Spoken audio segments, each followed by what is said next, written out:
नमस्कार, Subrat Singh children academy से मैं ज्योति त्रिपाठी आप सभी का हिंदी की इस ऑनलाइन कक्षा में एक बार पुनः स्वागत करती हूँ। बच्चों, काव्य खंड के अंतर्गत हम लोग पाठों के अध्ययन के क्रम में रसखान जी के सवैये को पढ़ रहे हैं।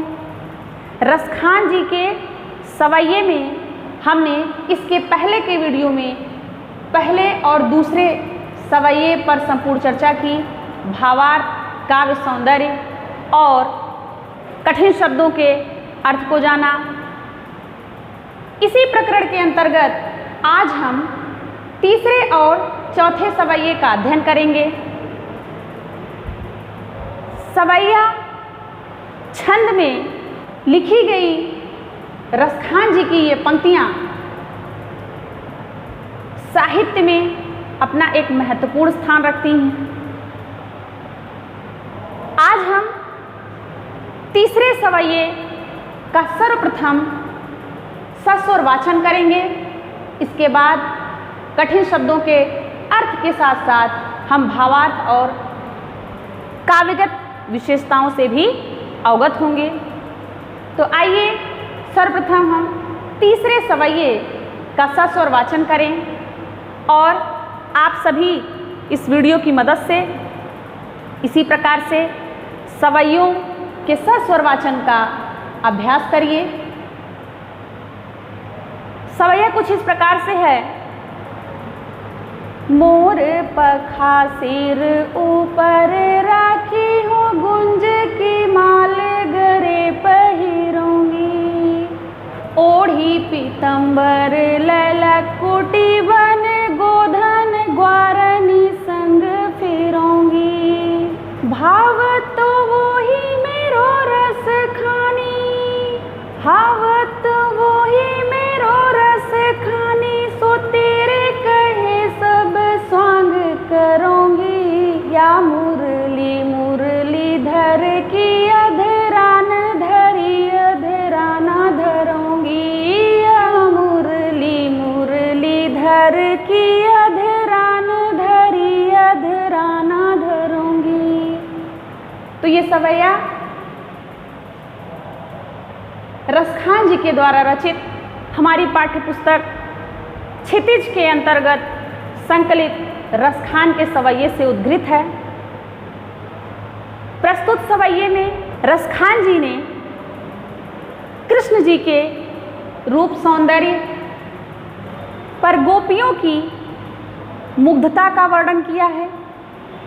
साथ ही साथ कृष्ण के प्रति अनन्य प्रेम के साथ साथ गोपियों की मुरली के प्रति जो ईर्ष्या की भावना है उसकी अभिव्यक्ति हुई है। तो आइए भावार्थ के इस क्रम में हम सबसे पहली पंक्ति को देखते हैं कि मोर पखा सिर ऊपर राखी हूँ, गुंज की माल गरे पहिरूंगी। अब एक गोपी दूसरी गोपी से कहती है कि हे सखी, तुम श्री कृष्ण जैसा स्वांग करो, अभिनय करो। गोपी कहती है कि हे सखी, तुम्हारे कहने से मोर पखा सिर ऊपर रखी हो, गुंज की माल गरे पहिरूंगी। तुम्हारे कहने से मैं कृष्ण की तरह मोर का पंख सिर पर धारण करूंगी और जिस प्रकार से श्री कृष्ण जी अपने गले में गुंज की माला धारण करते हैं, ठीक उसी प्रकार से मैं भी गुंज की माला धारण करूंगी। ओढ़ पीतांबर लय लकुटी, और पीतांबर धारण करके अर्थात पीला वस्त्र धारण करके, और लय लकुटी, कल हमने आपसे चर्चा की थी कि लकुटी का अर्थ है लाठी, अर्थात पीतांबर को ओढ़कर, पीतांबर पीला वस्त्र, ओढ़ पीतांबर लय लकुटी, पीतांबर को ओढ़कर और लाठी को लेकर वन गोधन ग्वारनी संग फिरूंगी। वन गोधन गोधन का तात्पर्य यहाँ पर गाय से है। ग्वारन का अर्थ ग्वालों से है। हे सखी, मैं कृष्ण की ही भांति लाठी लेकर और पीला वस्त्र धारण करके गायों के संग ग्वालों के बीच विचरण करूंगी। भाव तो वो ही मेरो रस खाने। भावतों का यहाँ अर्थ है अच्छा लगना।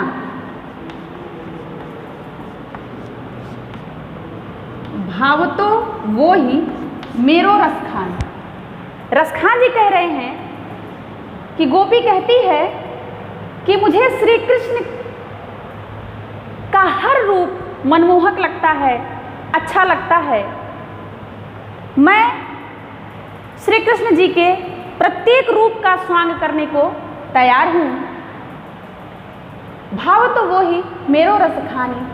तेरे कहे सब स्वांग करूंगी। सो तेरे कहे सब स्वांग करूंगी का तात्पर्य है कि जैसा तुम कह रही हो, हे सखी, जैसा तुम कह रही हो मैं वैसा करने को बिल्कुल तैयार हूँ, क्योंकि श्री कृष्ण जी का प्रत्येक रूप मुझे आकर्षक लगता है, वह चाहे किसी भी रूप में हो। लेकिन या मुरली मुरलीधर की, यहाँ पर या मुरली से तात्पर्य उस मुरली से है जिस मुरली को मुरलीधर अर्थात श्री कृष्ण, मुरलीधर का तात्पर्य यहाँ श्री कृष्ण जी से है। या मुरली मुरलीधर की, मुरलीधर की अर्थात कृष्ण जी की। अधरान, यहाँ अधरान का अर्थ है होठों पर, अर्थात वो मुरली जो भगवान श्री कृष्ण जी अपने होठों पर धारण करते हैं, उस मुरली को मैं अधराना धरूंगी। इसका तात्पर्य कि उस मुरली को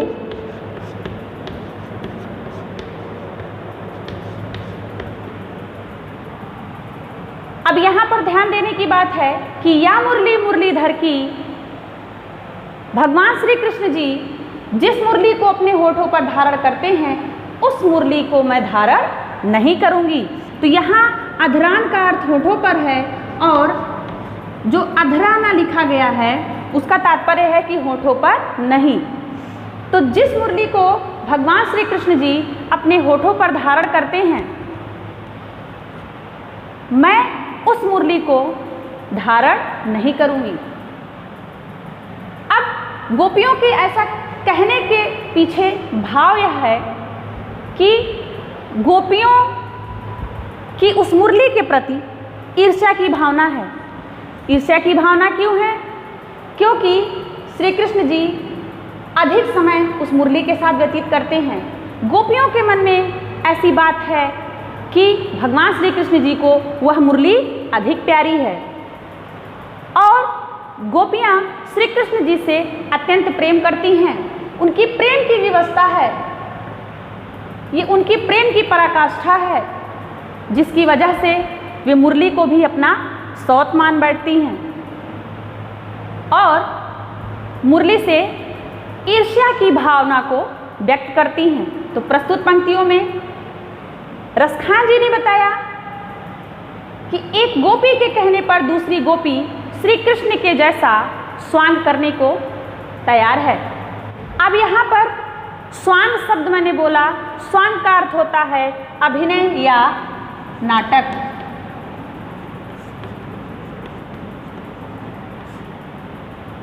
तो रसखान जी कह रहे हैं कि गोपी कहती है कि हे सखी, तुम्हारे कहने से मैं कृष्ण जी के प्रत्येक रूप को धारण करने के लिए तैयार हूँ। अर्थात वो जिस प्रकार से अपने सिर पर मयूर पंख धारण करते हैं, मैं वह धारण करने को तैयार हूँ। वह जिस प्रकार से लाठी लेकर और पीला वस्त्र धारण करके गायों के साथ ग्वाल बालों के मध्य विचरण करते हैं, मैं भी ठीक वैसा ही करने को तैयार हूँ। और मुझे कृष्ण जी का प्रत्येक रूप आकर्षक लगता है, अर्थात तुम्हारे कहने से मैं वो हर अभिनय करने को तैयार हूँ जो भगवान श्री कृष्ण जी करते हैं। लेकिन जिस मुरली को वे अपने होठों पर धारण करते हैं, उस मुरली को मैं अपने होठों पर धारण नहीं करूँगी। तो यह तो प्रस्तुत पंक्तियों का भावार्थ है। आइए अब हम काव्यगत सौंदर्य से भी अवगत हों कि वास्तव में प्रस्तुत पंक्तियों में क्या विशेष है।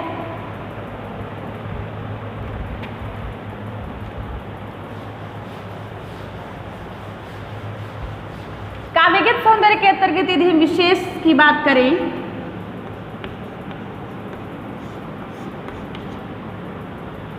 तो सबसे पहले यदि हम छंद की बात करें तो सवैया छंद और सवैया छंद का ही भेद है मत्तज्ञन छंद, या सवैया छंद का भेद है। रसखान जी ने इसी सवैये छंद में प्रस्तुत पंक्ति को लिखा है। भाषा की बात करें तो ब्रज भाषा का प्रयोग हुआ है। यदि हम गुण की बात करें तो माधुर्य गुण और प्रसाद गुण विद्यमान है। यदि हम अलंकार की बात करें तो यहां पर आपने देखा अधरान धरी अधरान धरोंगी। इस पंक्ति में आप देखेंगे कि दोनों का अर्थ अलग है, इसलिए यहाँ पर यमक अलंकार है।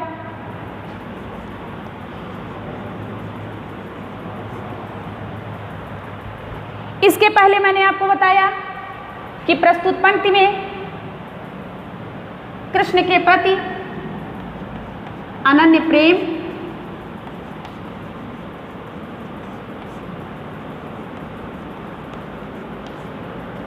कृष्ण जी के प्रति अनन्य प्रेम एवं मुरली के प्रति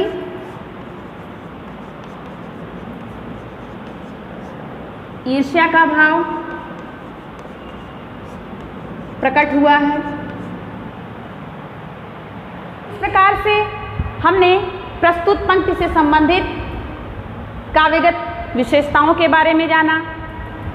इसके बाद हम अंतिम और चौथे सवैये का सस्वरवाचन करेंगे और पुनः शब्दार्थ के साथ भावार्थ को स्पष्ट करने का प्रयास करेंगे। तो आइए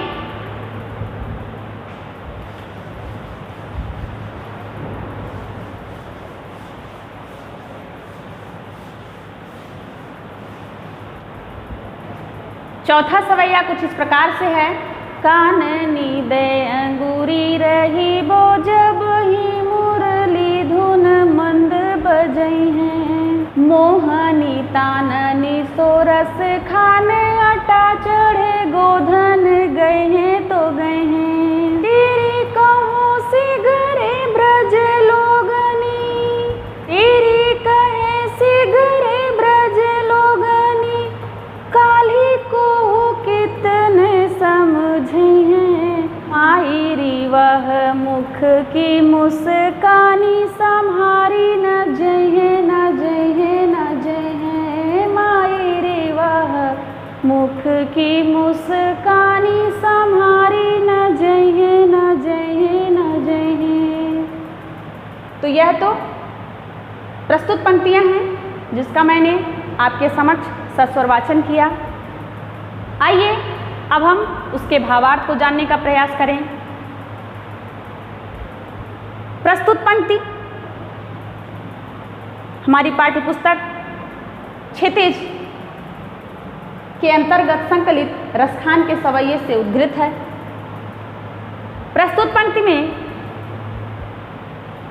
रसखान जी ने कृष्ण जी की मोहक मादक मुस्कान का वर्णन किया है कि भगवान श्री कृष्ण जी की मुस्कान इतनी आकर्षक है, इतनी मादक है कि उस मुस्कान के सामने गोपियां विवश हो जाती हैं।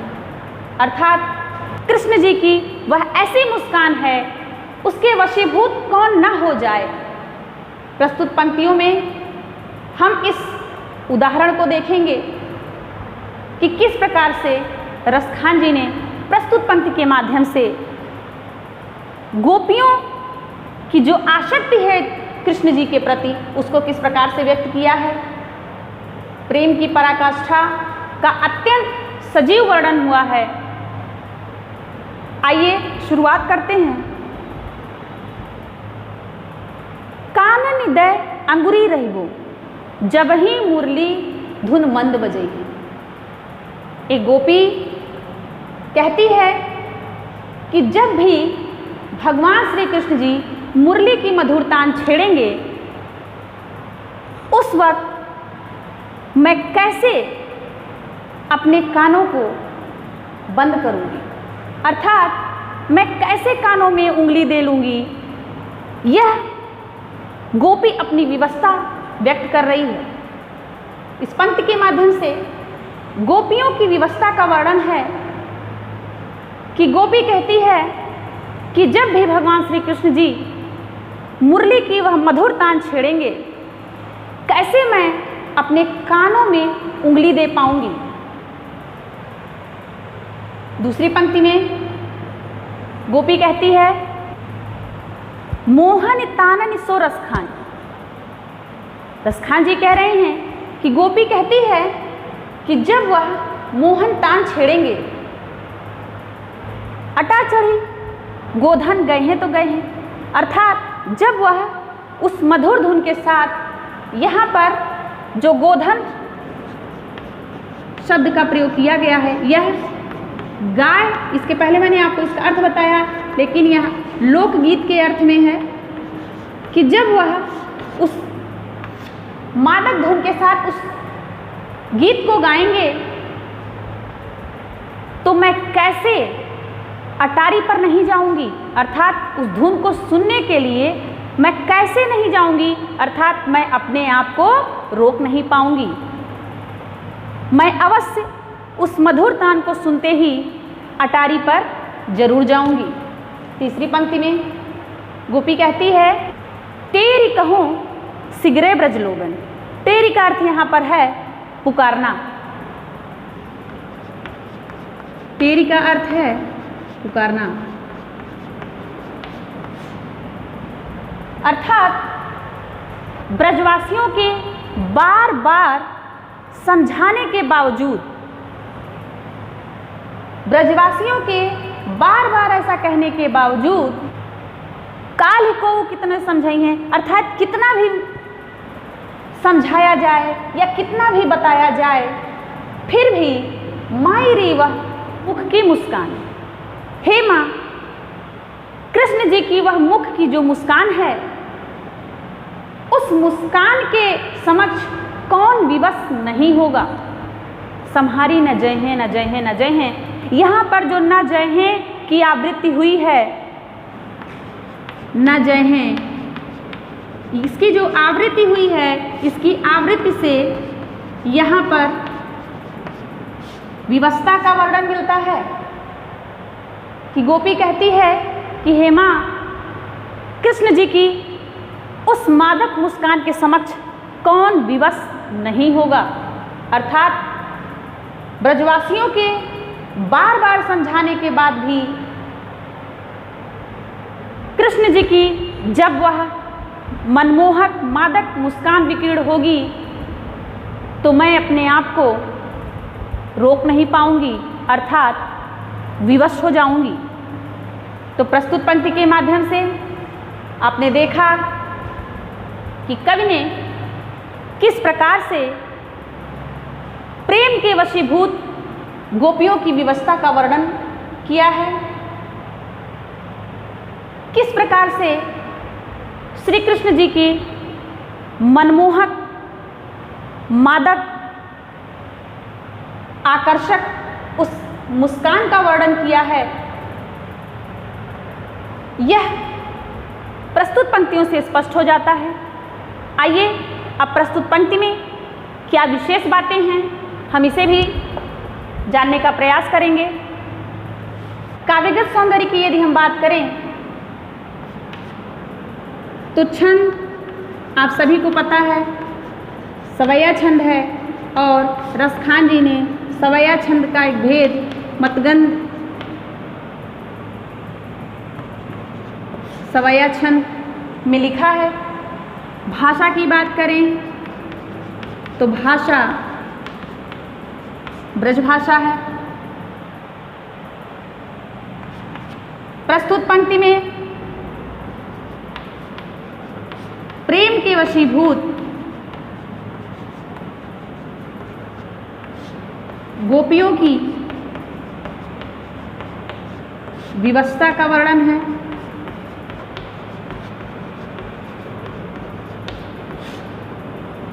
यदि हम गुण की बात करें तो प्रस्तुत पंक्ति में माधुर्य गुण विद्यमान है।